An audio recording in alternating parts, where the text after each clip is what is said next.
Hello guys, the gadget I'll be talking about today is the refrigerator. In 1913, refrigerators for home use were invented. This gadget was created first by William Cullen, a Scottish scientist. The rapid heating of liquid to a gas compartment was shown by him as a result of cooling, crucial for the refrigerator's new invent.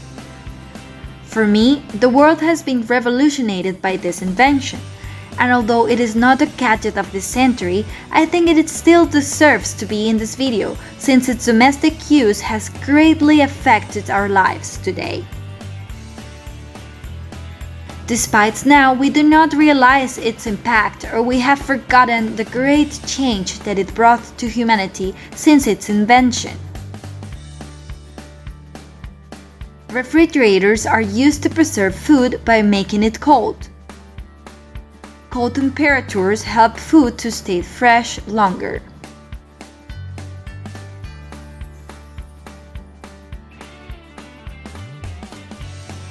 To slow down the activity of bacteria is the most important function behind the refrigerating idea, so that the food won't be spoiled by the bacteria.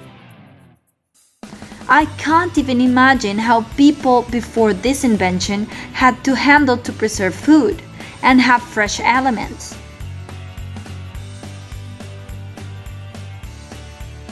That's why I think the world and the lifestyle of humanity has been changed by this gadget, and I am very thankful I had the opportunity of living in this generation in order to be able to enjoy all of these new creations that make our lives easier.